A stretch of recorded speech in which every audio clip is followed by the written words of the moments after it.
Okay, so Paul, why don't you start out by introducing yourself? Hi, I'm Paul McIntyre. I'm the acting staff superintendent here at headquarters for detective operations. So, what is that job? What do you do on a daily basis?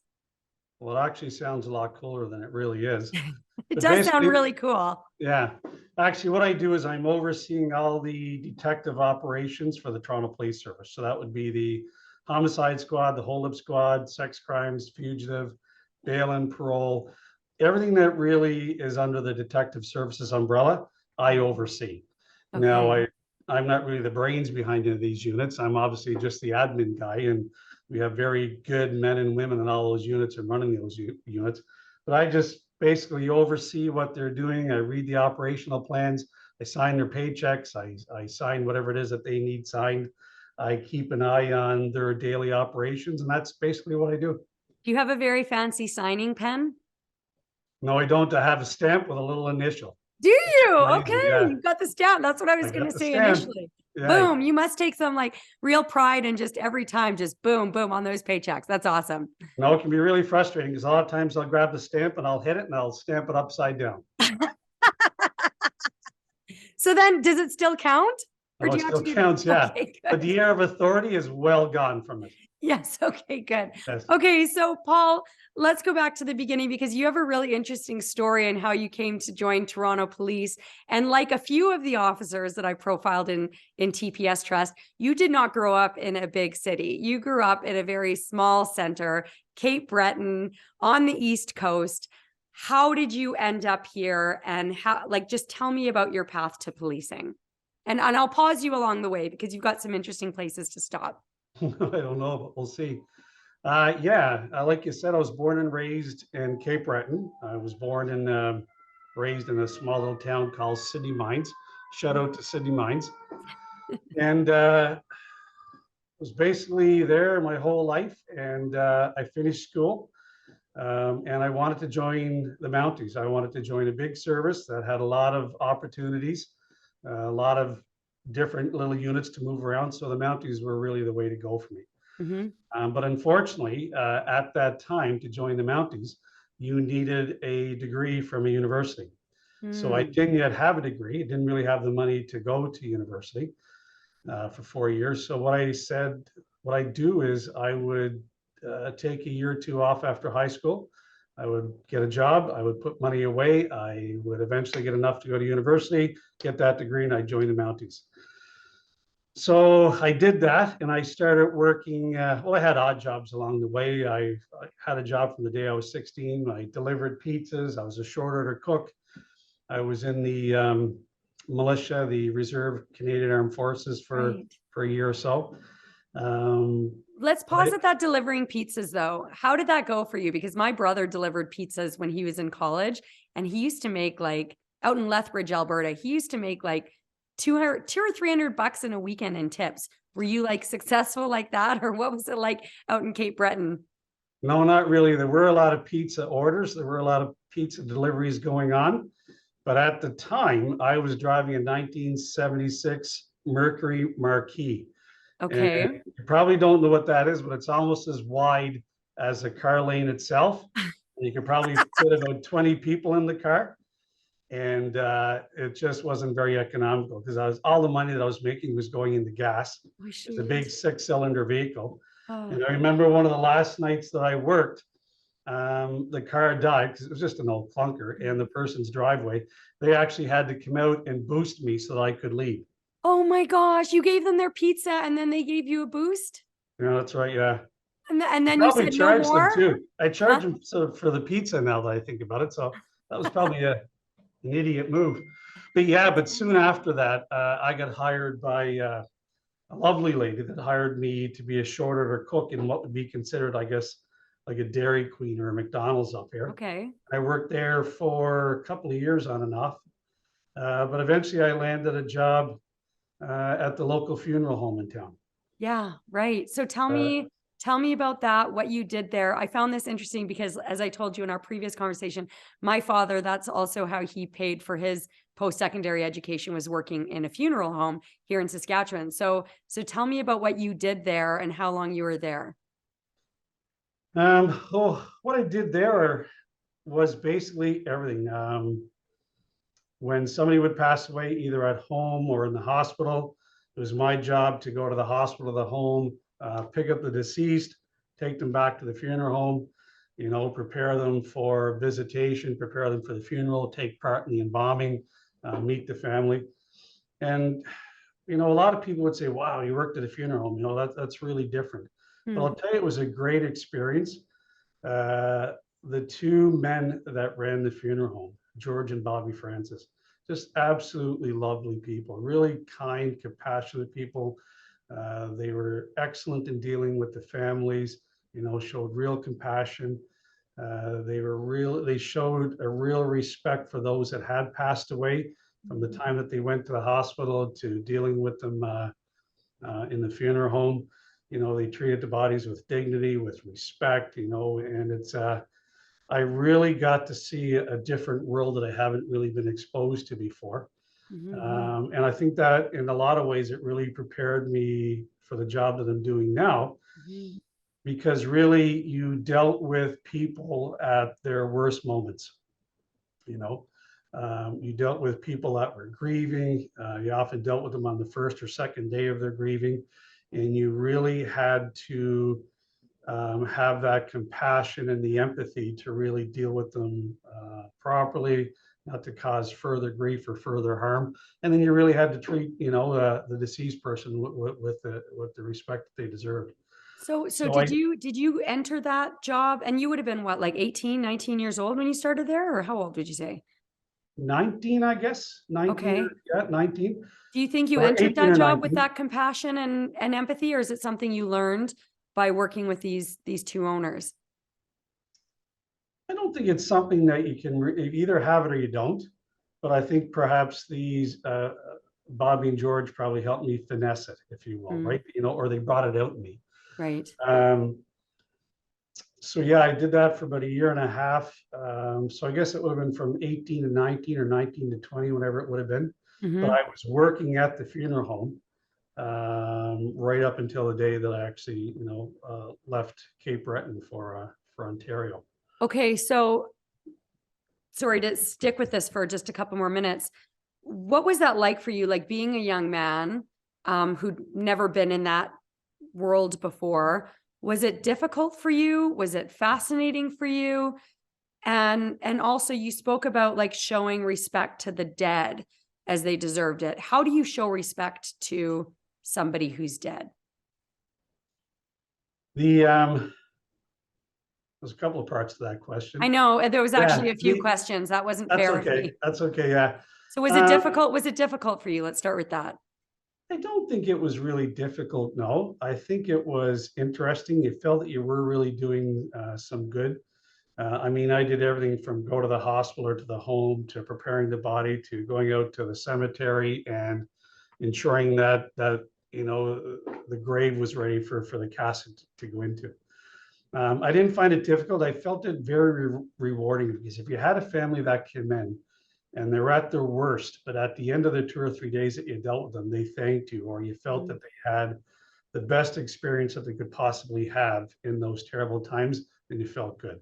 mm, We had a number of young adults that died. I remember there was a 12-year-old girl that had passed away suddenly, mm, and those are some really horrific things that will absolutely devastate a family. And with everything that they're going through, if they can at least be treated with respect and compassion, at their worst times, and then I think then you felt good about that. I forget what the other part of the question was. how do you show respect to somebody who's dead? You said that that was an important part of it. Yeah, and it really was uh, with both George and Bobby, because in a lot of cases it was a small town. They knew the people.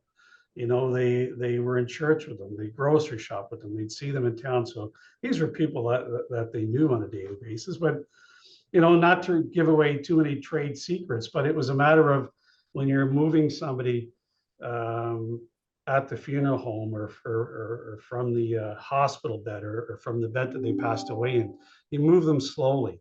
You said 1, 2, 3, and you lifted them gently, you put them down gently. During the embalming procedure, when you're, washing the body, if it was a male, there would be towel covering the person's, private areas. Same with a woman, she would have a towel across herself, a towel across her breasts. And then when you would move her again, it would be 1, 2, 3, and you'd lift her and you'd put him or her down very gently, Mm. knowing that they've passed away, knowing that they will never know if you drop them, if you plunk them down. But it was just that real, this is somebody here that we all know and that really deserves our respect. And that continued with them, when somebody had passed away. And I always said to my parents, I said, if I'm ever in Toronto and I get shot or stabbed or something happens to me, I said, make sure that you put me in a van and put me on ice and just whisk me down to Cape Breton, because that's right. I said, that's where they can prepare me. And You knew you'd be taken care of. I knew Yeah. I'd be taken care of, yeah. So, okay. So from the funeral home, you said you worked there right until you went to Ontario. So let's just talk about that transition. You wanted to be a Mountie because Yeah. you wanted to work for a big police service. At some point, if I recall correctly, the Mountie thing wasn't working out, and somebody said, why not the OPP? Or it got you thinking about different options, right? Where did your path go from wanting to be a Mountie to coming to Ontario? Well, really what happened is somebody once said to me, why do you want to join the Mounties? And I said, it's a big organization. We had our local police service in Sydney Mines in North Sydney, but they were a small town police service with not really, a drug squad or a SWAT squad and that sort of thing. So that's kind of what I was looking for. And somebody said, well, if you're looking for a big organization, why don't you apply to the OPP? Well, I didn't really know anything about the OPP, didn't have a clue about the OPP. Did you even know what it stood for? I'm not sure. I'm not sure. Look, like Maybe growing I up in did. Saskatchewan, I didn't know what the OPP was until I moved to Toronto. And you wouldn't. And you forget back then, this would have been 87, 86. There was no internet. There was no Google. I couldn't go on my phone or Google the OPP. So the best that I can remember in our library, we had a whole section on employment and different places you can work. And one of them was policing. And there was a book on the Mounties and the OPP, unfortunately. So I looked a little bit at the OPP. I don't know how I ever got in touch with them, but I think at some point, it must have been through our local telephone operator. I dialed 0 and said, put me through to the OPP. I have no idea.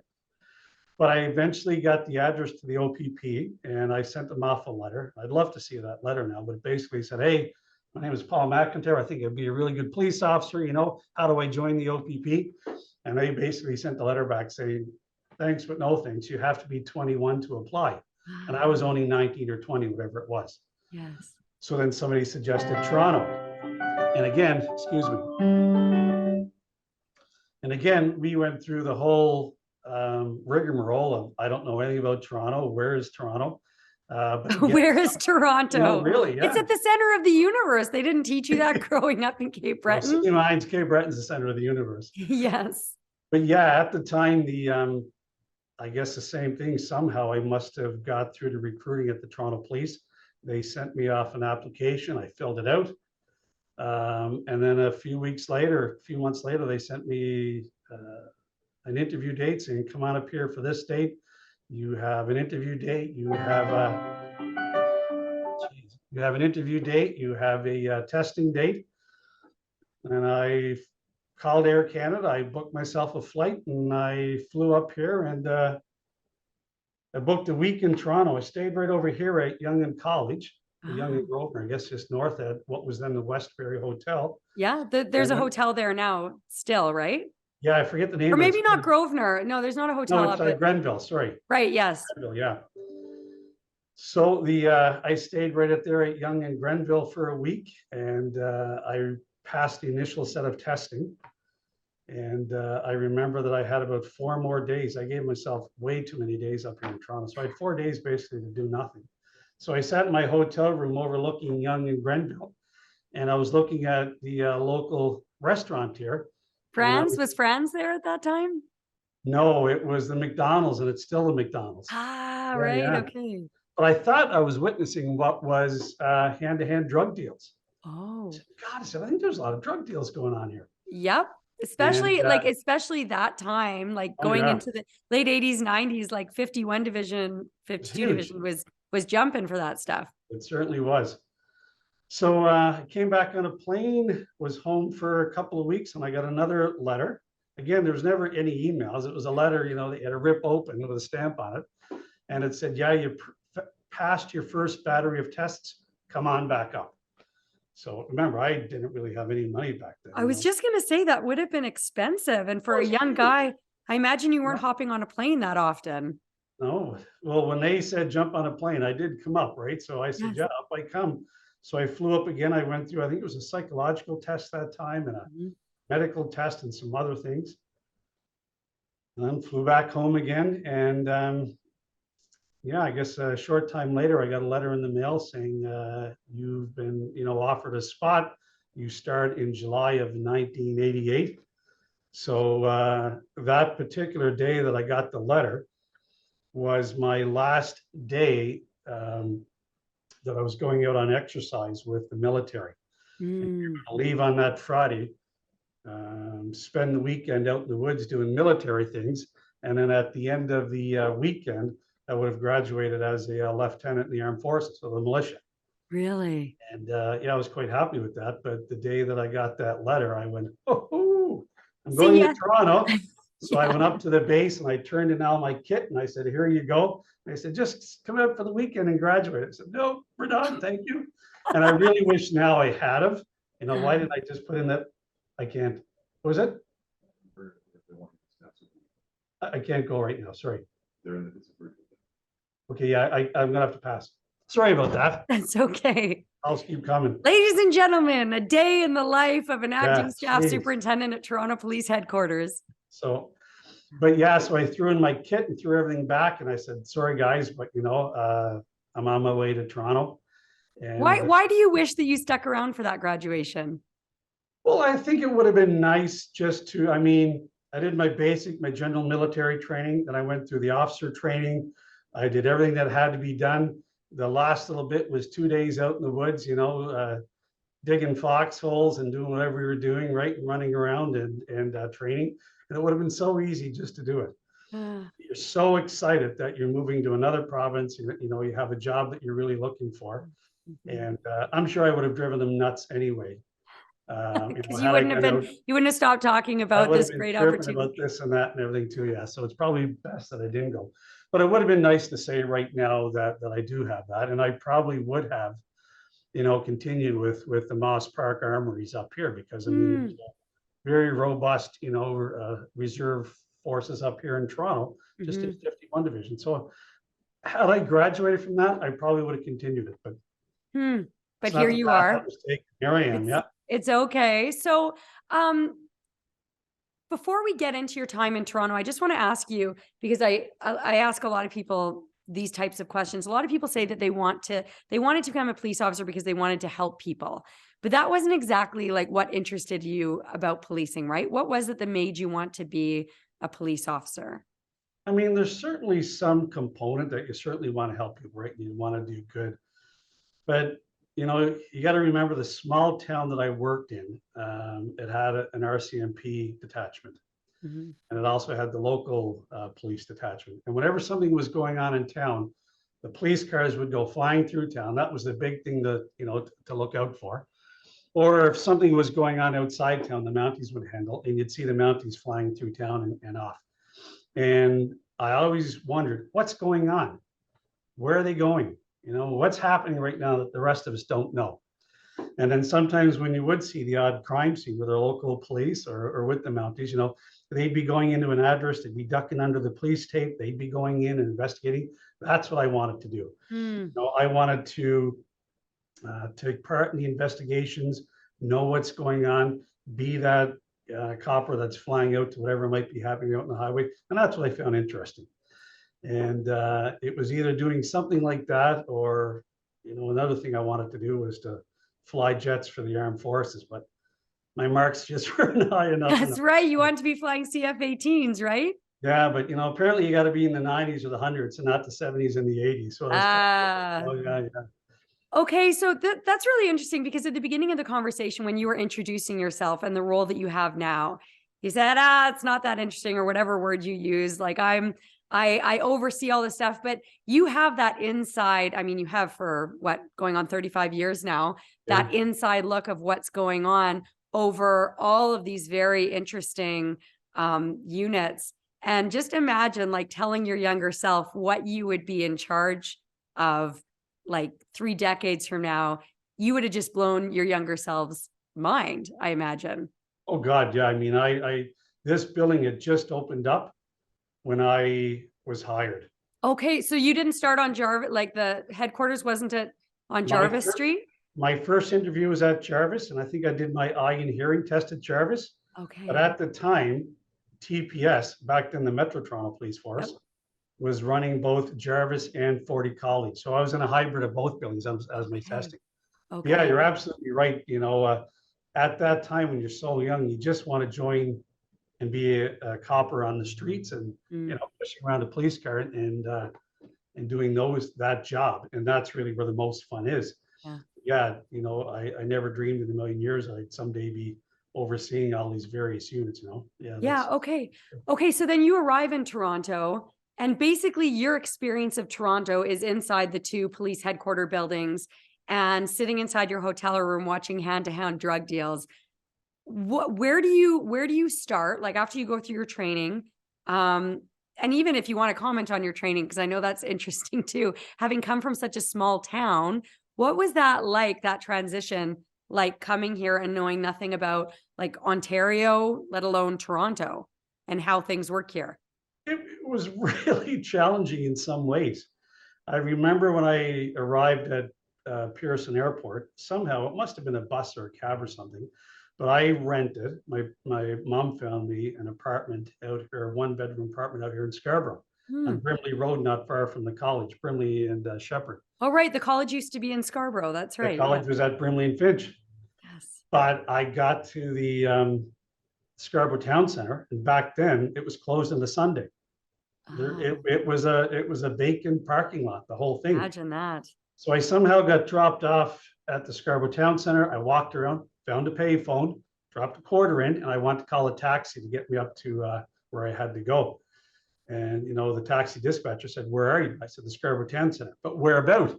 "I don't know." "Are you on the north side, the south side, east side, west, near Brimley, near Shepherd?" "Where?" "I don't know, but I'm here." Well, when you I'm figure at the out where you are, payphone. Do you yeah. have more than one payphone in Scarborough? And I didn't know north or south, east or west. We don't use that in Cape Breton. You just don't, Yes. right? It's, Yeah. if I ask my parents right now which way their house faces, they have no idea. Nobody does, right? Yep. So I was at the Scarborough Town Center and they said, "Well, basically, kid, when you figure out where you are, call us back." And I didn't know. So I said, I knew the 401 was up there. I knew I was on the other side of the 401. So I dragged 3 big heavy suitcases through the parking lot up Brimley Road. And I remember 3 guys in the car came up to a stop sign next to me. And they looked at me and I went to talk to them. And one of them gave me the finger for no reason. And it was a hot July day. I bet it was 35 degrees. I got 3 suitcases that I'm dragging with me. And this guy gives me the finger. So I eventually walked up to where I was staying. Lovely family put me up during my training. But yeah, then I went to the police college. I figured we'd all be in the same boat. None of us would have a place to stay. We're all brand new. We all don't know. I don't know what I was thinking. We all don't know, the city. And I was probably one of very few people that were from outside Toronto. Everybody else lived at home, lived with their parents, had their own places. They all drove their own cars. And I'd come out at the end of the day and have to take the bus south on Brimley to get back to where I'm going. Wow. Eventually, somebody started, "Hey, do you need a ride?" And I made friends and they dropped me off. Aw. Yeah, it was certainly strange. And a lot of the things that were Ontario law or were applicable to Ontario law, we didn't really have in Nova Scotia. I learned about streetcar rules and streetcar offenses and how to deal. We don't have streetcars down there. Didn't have a clue, Of you course. know. I remember doing practical exercises where we would be pulling over coach officers and they'd be pretending they're impaired or they would be, not licensed. And my job was to ask them for their license. And in one particular case, I remember saying, "Can I see your license, sir?" And he handed me his OHIP card. And I looked at it and I said, thank you very much. And I wrote everything down. And at the end of the scenario, they said, McIntyre, you asked for my license and I gave you my OHIP card. So that's because I've never seen an Ontario license before. I've got a clue what one looks like. Oh, get back to where you came from, you idiot. You know, it went all through this for a while, but it was actually a lot of fun. And the people were great. But yeah, a lot of things that, you know, for instance, we were taught how to tell if a vehicle safety to drive on the roads in Ontario. Back home, it's a safety sticker on your windshield. Yeah. You look at a windshield, it says that the car has been certified and you got to do that every year, every 2 years. So as they're going through all this, I put my hand up and I said, why don't you just look at the windshield? What? Just look at the windshield. That'll tell you. How in the name of God is a windshield going to tell you if the car's safety? But that was something that nobody else would know, you know, and it was just different. Oh, wow. Okay. Yeah, it was a lot of fun. So you end up, where was it? Was it 54, 55 division? Where was it that you started? Back then, all the recruits had to go to downtown division or somewhere that they would walk the beat for a couple Walking the months. beat, So yeah. I was first posted to 52 division, right downtown. 52. Okay. Yeah. And one of the first places I went was right over here to that McDonald's because I knew, you know, they were doing hand-to-hands. And sure enough, they were. Yeah. Really? Yeah. So what was that like then? Like being plopped in downtown Toronto, still not really knowing the city, right? Like you had done your training, but you know, when I did my training, I was mostly out in Scarborough. Yeah. Wasn't really down much, if at all. And I was really, like, I gotta say, for a while, a fish out of water, you know. There were tall buildings, there were streetcars, there were, you know, it was a lot of congestion. It was a lot of people. yeah, it was a real eye opener. Like it really, really was. It was you know, one of the issues were too, after a couple of weeks and over some holidays, they partnered me up with another new recruit who was from Ottawa. The two of us guys with maybe a month and a half on the job, they trusted us to work, you know, by ourselves for a shift or two. They probably kept a close eye on us. But, you know, quite literally, I'd be standing at somewhere on Yonge Street or somewhere on Queen Street, and tourists would always be coming up to, excuse me, officer, can you tell me where this is? Can you tell me where that is? And I'd have people saying, can you tell me where Nathan Phillips Square is? And I wouldn't have a clue. I really didn't know. And you got to remember, again, you didn't have a phone to Google it. You couldn't, you know, you just had your little map book, if anything. So I'd get on the radio and I'd say, you know, beat 52A, can somebody advise where Nathan Phillips Square is? And you could just imagine, you know, that what you'd get from the senior guys like McIntyre, but, you know, it's Nathan Phillips Square, but I'd never been there yet, you know. Yes. But it was a lot of fun. I really, really enjoyed it.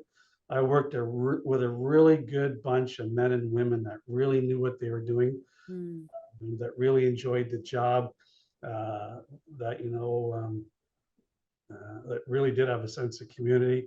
My coach officer was a guy named Don Hutchings, and he was from Newfoundland originally. He was such a fabulous coach, you know. He knew who the bad guys were. He knew what the laws were, but he was such a compassionate guy too. You know, I remember one day very clearly, we were in one of the subway stops and there's an elderly lady trying to get down to the subway level, and she has a big cart on wheels with her. Got a whole bunch of stuff in it. And he sees that she's struggling, so we carry it down for her, and we wait with her for the train to come. And then when she's getting on, I carried it on for her. And I remember Don looking around, and there was nowhere for her to sit. Everybody was sitting down, all the seats were taken. I think it might have been rush hour. And Don said with this great big voice, surely the heavens, one of these young men will stand up and give you a seat. And all of a sudden you had 20 guys standing up, you know. This elderly lady had, you know, whatever seat she wanted. He took her over, sat her down, then we got her off at the next stop.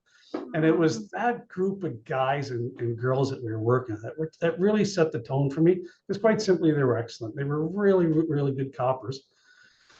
And after 3 or 4 months is when we went to our permanent divisions, and I was brokenhearted that I was leaving 52 because I'd worked with such a great group of people. But then I went to 54 division, and alas, I found another great group of people. Awesome. You know, and I can honestly say in my career, I've been mentored by the best of the best.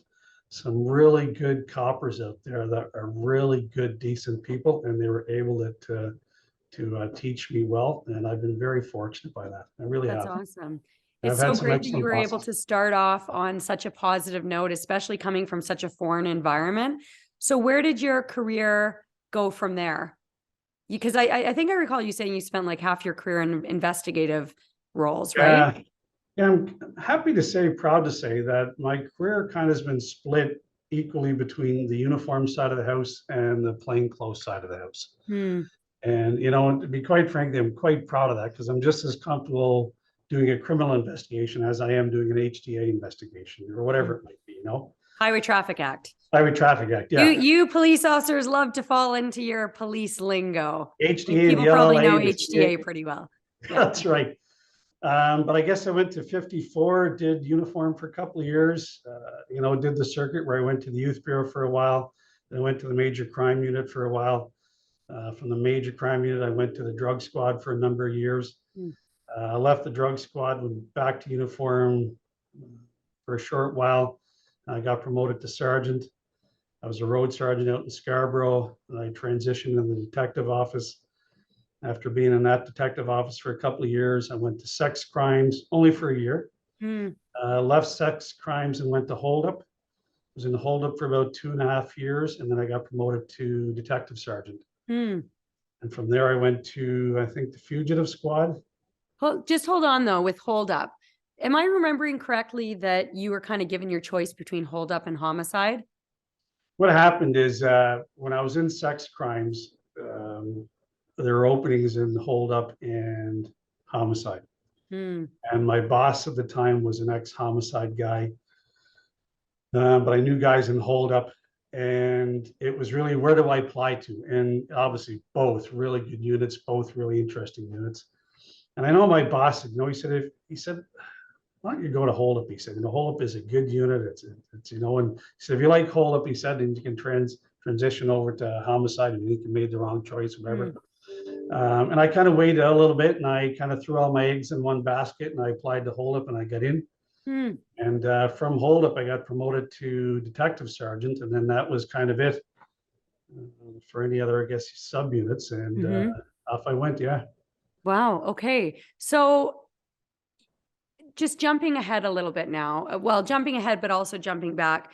You told me a story in our phone conversation that we had about the story that you tell recruits about when you were a young officer and I think you were in was it in 54 division? Yeah, it happened in 54 division, right? Are you comfortable sharing that story? What happened to you?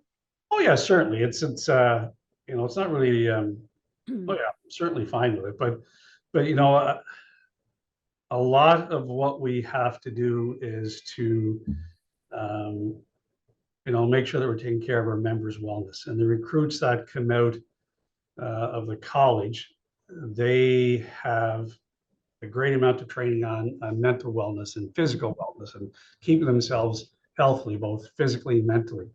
And that's something that as a unit commander, because, when I've been in charge of several stations, one of the first things you have to do when you get new recruits, you meet them on day number one, you introduce themselves or yourself, you get to know them, and you talk a little bit about the division.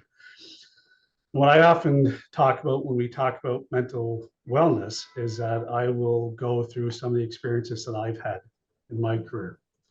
And I think this is where you're going with this. When I was, God, I guess I only had a year on the job, a year and a month. It was August of '89. I remember my partner and I, we were policing one neighborhood that was really fraught with a lot of drug trafficking. There was a lot of crime going off in that neighborhood. The people living in that neighborhood were really afraid of some of the residents that were coming in from another part of the city to really take over that neighborhood. So it was a bit of a challenge, and I got to know the area very well. But in that particular neighborhood, like a lot of them, if you were to drive in the police car, they would start to yell out. They would start to say the police are here. A lot of the drug dealers would run away with their crack at the time. It was hard. It was hard to arrest a lot of them. So my partner and I came up with this great idea to park the car about a mile or two away. and then slowly sneaked down in the middle of the night and kind of ran from bush to bush, to fence, and got right down to the heart of the community. And then lo and behold, we had a couple of guys there that were dealing drugs. And when we approached them, they started to run. My partner grabbed the one guy and I went after the other, and I chased him up into the field that was there. And then my partner yelled, "Paul, I need help, I need help." So I let that guy go, and I came back and I, effected the arrest, helped arrest the first guy. We got a bunch of dope, and the guys were dealing. But as we're standing there walking back, the guy that I chased up into the field, we now know he came back towards us, and he pulled out a firearm, which was a big deal at any time. It was a huge deal back then. Yeah. And we're told that he just, pulled out a gun and opened fire on us. And I remember at the time we're walking away, and we were bang, bang, bang, bang, and I started running for cover, as did my partner. And we had a guy under arrest for running with him as well.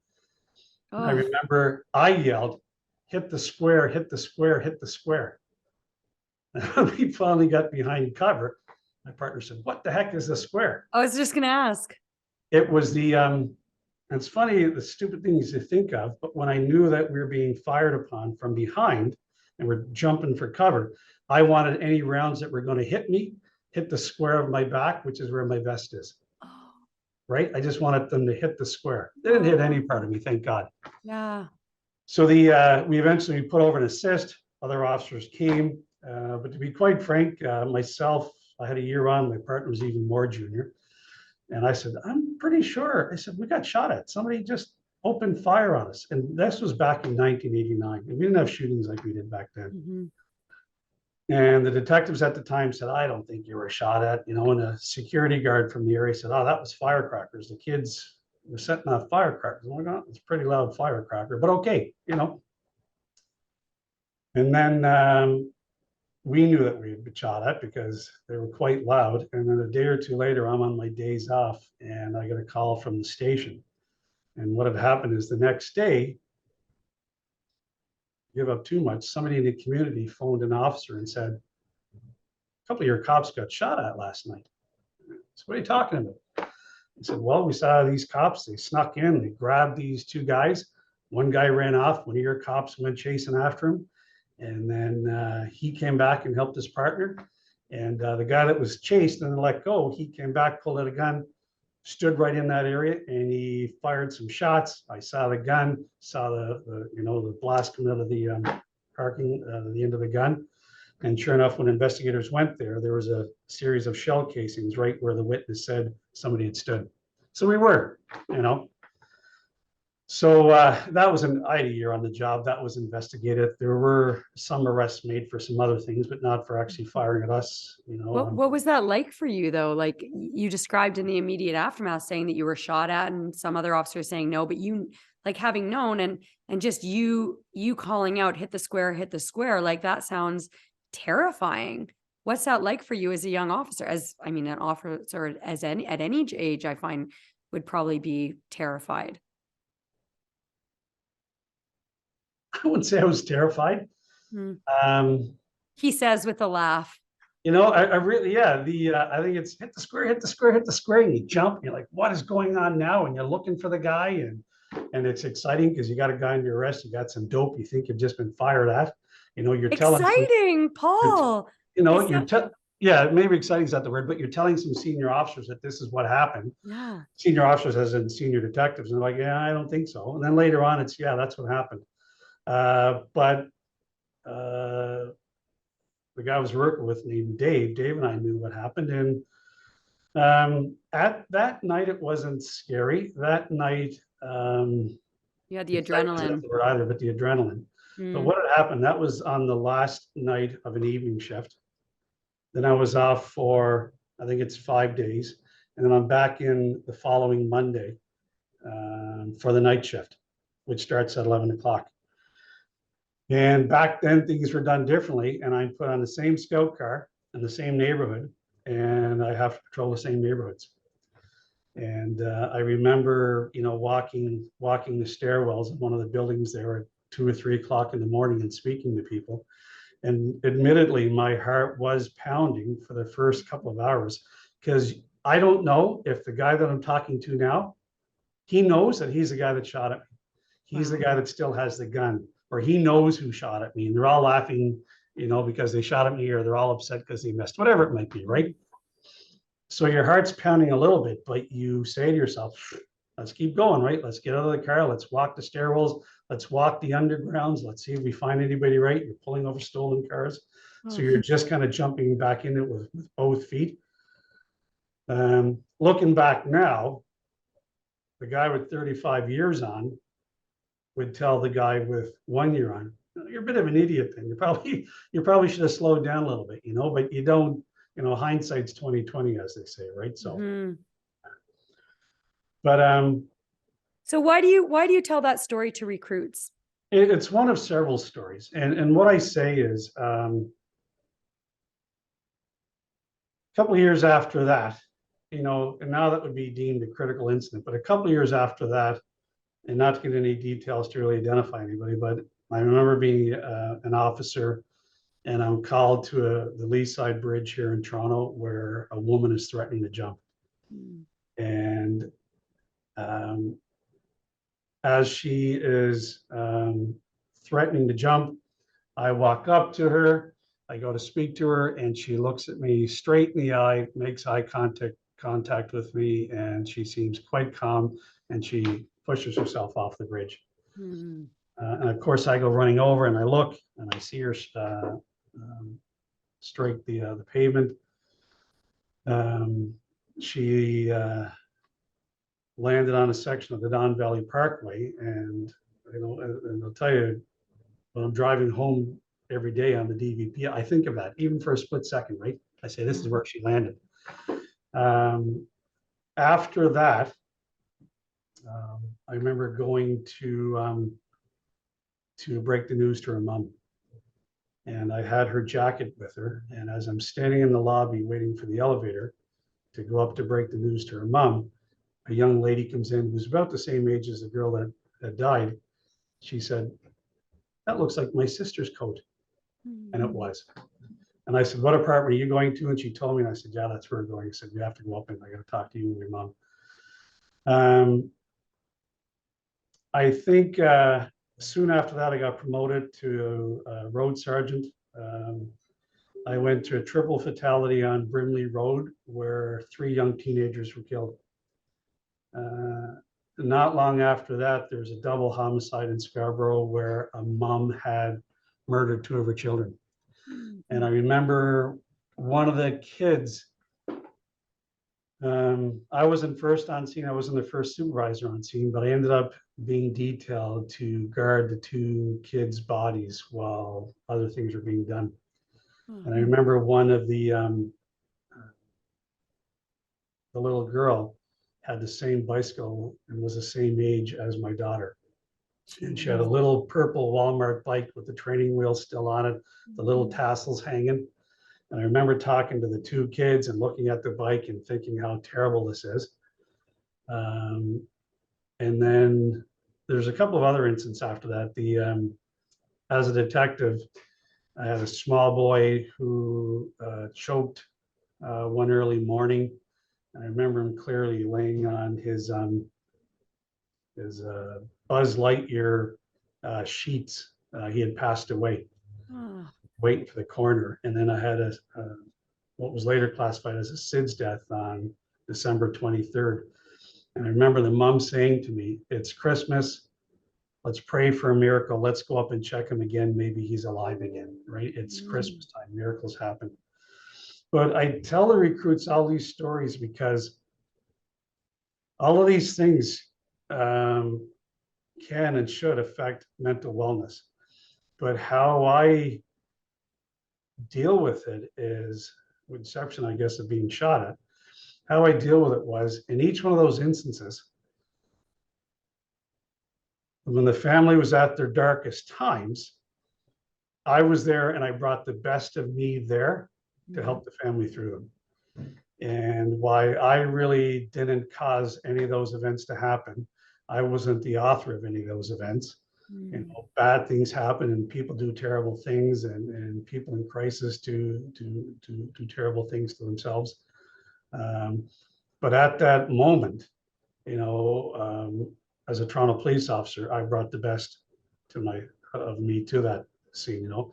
So I wonder sometimes if the parents who lost, you know, that child who jumped off the bridge, or the dad who and the parents who lost that little boy, you know, are they saying that was the worst time in my life? But I remember the officers that came to the home that day treated us with compassion. I remember the officers that came to the home that day really, to the best of their ability, understood what we were going through. And I tell the recruits that you're going to go to the worst events.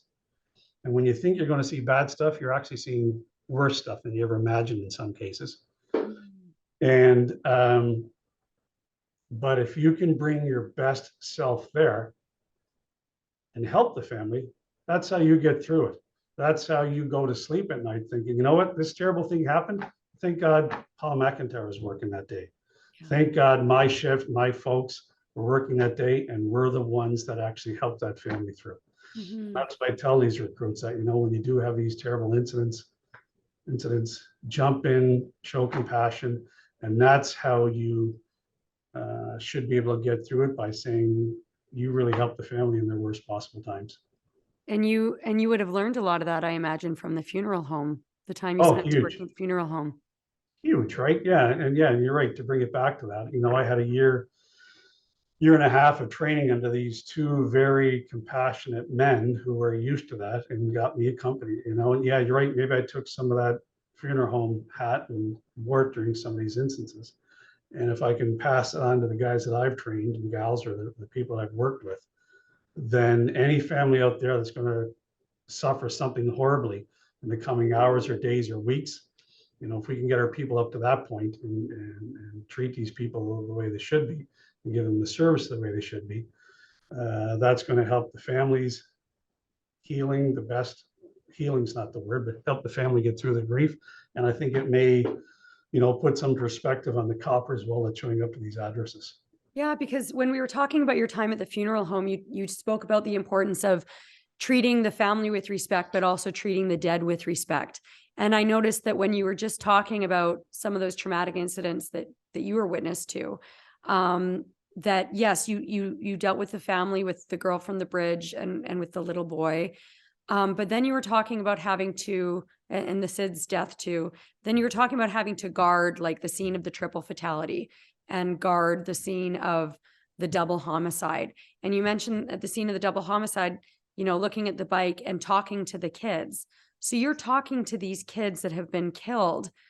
Is that you taking care of the dead just as you used to when you were working at the funeral home? Like, or if you're comfortable sharing, what are you saying to them?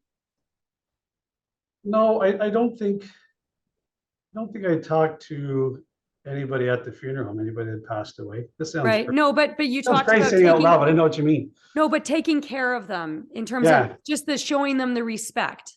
Yeah, I think so. I remember too with the teenagers that were killed on Brimley Road. You know, I talked to them as well, best you could. And I remember always thinking, God forbid if that was a member of my family, if that was one of my kids, if that was my mom or my dad or my brother or my sister, you'd want whoever's dealing with that scene to be showing them compassion, you know. And I don't know how to explain this, but I want to say to the kids that were murdered, and I want to say to the girls in the motor vehicle accident, yeah, you're probably scared right now. This is the, you know, you didn't see this happening an hour ago. You know, an hour ago you were walking around like I were, right? You didn't see this coming. But the people that are here care about you. The people that are here are going to treat you with respect. The people that are here aren't scary, and they're going to move you out of that car, and they're going to move you, you know, away from, you know, this terrible scene as soon as we possibly can. And when we do move you, you know, we're going to treat you with respect, and there's nothing to be afraid of. I don't know really how to say it, but yeah, if there's somebody laying in a scene, whether they've been murdered or by accident or, you know, commit suicide, I'm sure if they could, see themselves in that situation, they'd be horrified themselves, right? These young girls, I mean, they were horrifically injured and they would be horrified to see that themselves. And now they're there. So, I remember talking with kids I don't know specifically what they said, but it would have been that I'm a dad and I got, a little girl the same age as you. And, to the girls in the car, don't be afraid of us. We're trying to help it. I don't know. It just comes. It's just whatever you say, right? Yeah. I mean, you're bringing tears to my eyes, Paul, because like, as I told you in our telephone conversation, as a crime reporter, I experienced that stuff in a very different way, talking to the grieving families many times in the immediate aftermath.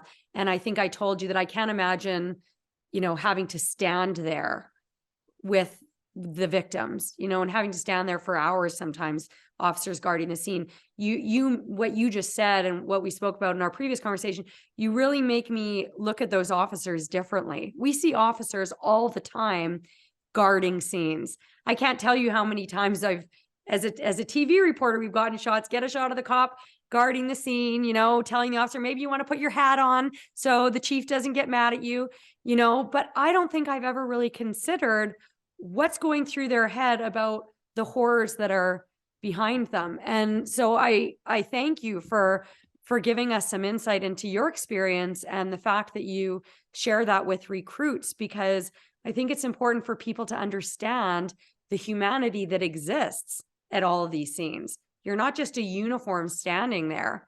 You're not a pylon. You're a human being, and you're impacted by this stuff.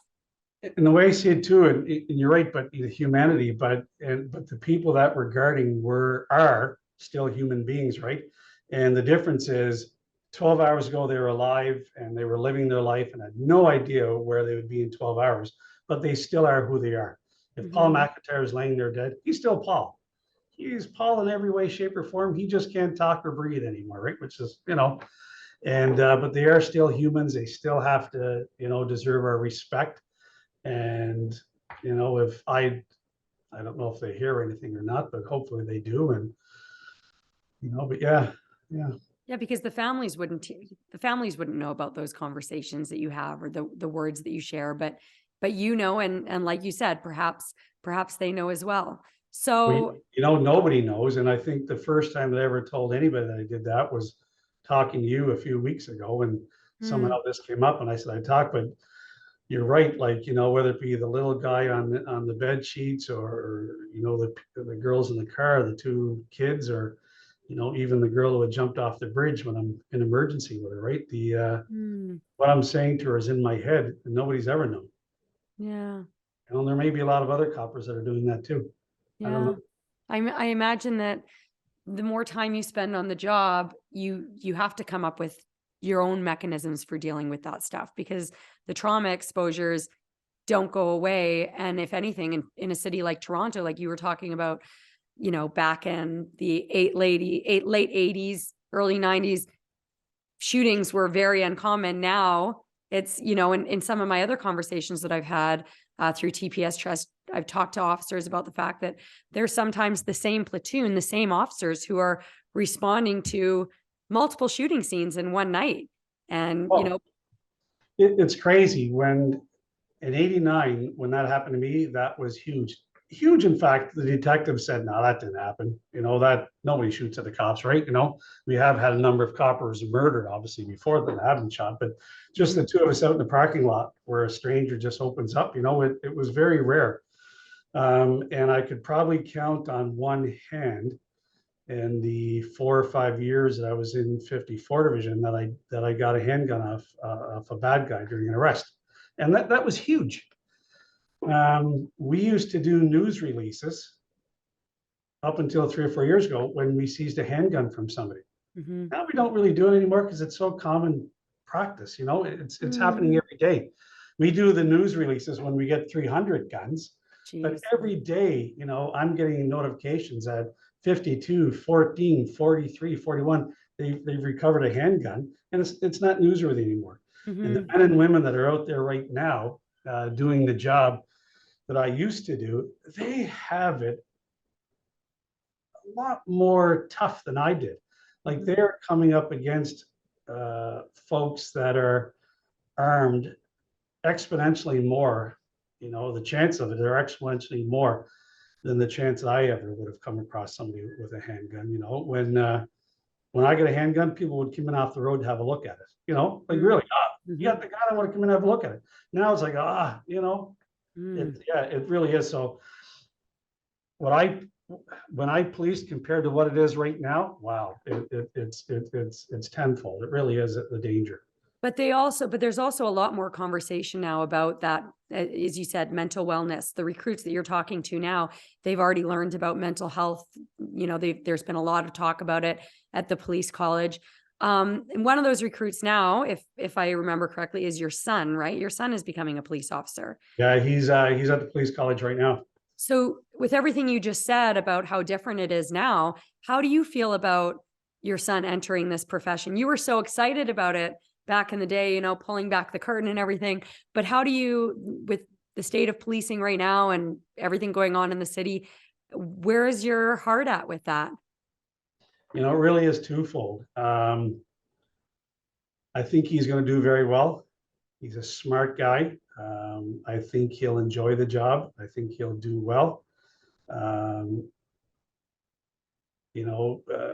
Besides the traumatic incidents, it really is a great job. It's a great place to work.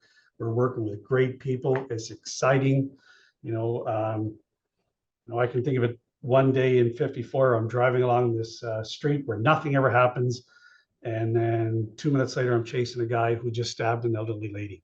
So it's that sort of boom, boom, boom, right? So it's exciting. It really is. You can't get past that. But then, so I hope he has a long, great career, has a lot of fun, makes a huge difference, and does what he can to keep Toronto safe while having a good time. But as a dad, you're terrified, right? If something ever happens to him, I don't know how I get over that, right? It's you won't forgive yourself because when he said he had an interest in policing, I don't push him, I don't take him away from it. I let him follow his own path and see what he wants to do. My God, if he ever gets injured, and I can think of some of the things that I did now and thought nothing of it at the time. But if I find out that he's doing it, I'm going to end up killing them myself. God, you better not. You better be safer than I was a lot of times. But yeah, Paul, I often say, like, I have so much respect for people who sign up for this profession now, especially with, not putting all the actual dangers of the job aside, just the politics surrounding it and some of the public sentiment. Like, I have a lot of respect for anybody who would choose this profession. And in that regard, you must be very, very proud of your son that he is choosing to follow in your footsteps. I am, yes. And, with the politics, sometimes I say, let the chief worry about the politics and, let the men and women on the ground worry about, everything else. And, if he will be fine and not to worry about the politics, if he just goes out, does his radio calls, does his patrols, deals with people professionally, help those people that really need help at the time. And if he can just put in a shift and do a good job and keep himself safe and keep other people safe, at the end of the day, come in and hang up his radio and go home. But, what I try to do is that the people that you dealt with during your shift are happy that you came to their house and you're the officer that they got. That's all you should really worry about, right? Mm-hmm. At the end of the day, if I say, hopefully he's not living with me too much longer, but if I say, hey, how was today? He'll say, Dad, it was a great day. We did this, we did that. I'm sure he'll tell me stories for a while. And, whether it be helping out, somebody that's been assaulted or, helping somebody whose home is broken into, if he does a good job and he shows compassion and empathy and does the job right, then he shouldn't worry about the politics. And you know what? I bet if a tourist comes up to him while he's walking the beat for the first time, he'll probably be a little bit more helpful than you were, right? Oh, he will be. Yes, he certainly will be. Having grown up in the GTA. All right, Paul, is there anything that we haven't talked about that you'd like people to know about yourself, about your fellow police officers, about policing in general? I don't think so, no. We've talked about some horrific things that have happened, But at the end of the day, anybody that sees this, and if they're thinking, you know, should I put my hand up and apply? You really should. It's a great organization. It's an interesting line of work. You're never doing, you know, the same thing day after day after day. It's exciting. You really do get a chance to help people. We talked about at the start of this. At first, it was, you know, my interest. I wanted to know what was going on behind. But you know, you mature and you realize the good that you've done over the years. You know, I've had a number of cases in the detective offices that aren't as high profile, but you know, where you really made a difference. And you know, if anybody really wants to do that, you know, come on down and fill out an application. It's a rewarding career, and it really is a good place to work. And you really do help people, and you can make a difference. What would your message be to people, members of the public, who might see a police officer and they probably wouldn't recognize you as a police officer, given what you're wearing, but who see the uniform and sometimes might just immediately have that visceral reaction? What do you want them to hear in this conversation? You know, I had that too. Like, you know, before I get on the job, if I was in Sydney Mines, if I was, you know, had a Mountie or a Sydney Mines police officer walk past me, you know, it'd straighten up, right? It looked straight. Oh, is he looking at me that I might do something, you know? I remember people saying, you know, about Bob and George at the funeral. Oh, you know, he's an undertaker. You know, he's probably waiting for me. You know, nothing could be farther from the truth, right? They're the nicest people in the world. So what we try to encourage, and I know it's hard, if you see officers out and they're on the beat or they're walking or they're doing something, you know, feel free to come up and say hello. Feel free to come up and say, hey, officer, what's going on here? Or, you know, what's going, or how's your day, whatever it might be. Because the men and women that we have out on the street, believe it or not, they're human, you know, they really are. And they have mortgages, they have kids, they have issues in their lives, you know, they're worried about the traffic on the drive home. They're worried about, you know, whatever's going on at whatever radio calling they have. They have all these things going on just like you do. And sometimes it may be nice for you to come up and say, hello, officer, you know what? I think you're doing a great job. You know, we'd like to see you guys out here, you know, keep it up. Or, you know, the other side, come up and say, hey, officer, you know what? I live on 155 Main Street. I never see any police officers on my street. Can you start driving up and down that street? Can you do that for me? This is, you know, and the coppers will, you know, will appreciate that. Because sometimes, you know, if you're walking around somewhere, nobody's talking to you, nobody is saying a word to you, you're thinking, am I doing something wrong? You know, is there a bug on me? Like, why isn't anybody saying hello? And sometimes it's just a matter of, you know, they're afraid to come up to you. But if one person comes up and starts talking to you, then, you know, breaks down that barrier. It certainly does, you know, and that's why we're putting people out on foot. We got people on bikes, you know, in the scout cars walking around, and they really are your officers. If you live in a neighborhood and you have an officer there, he or she is yours, right? You know, you want something done in your neighborhood, come up and say, hey, I got to bend your ear for a minute, you know. And, yeah, we look forward to that. Awesome. Acting Staff Superintendent Paul McIntyre, thank you for your service and thank you for this conversation. I know you are a very busy police officer. I'll let you go get to all your underlings now. Well, actually, I really appreciate this and thank you for the interest. And thanks for the program that you're doing. Of course. It really is truly my pleasure. All right, then take care. You too.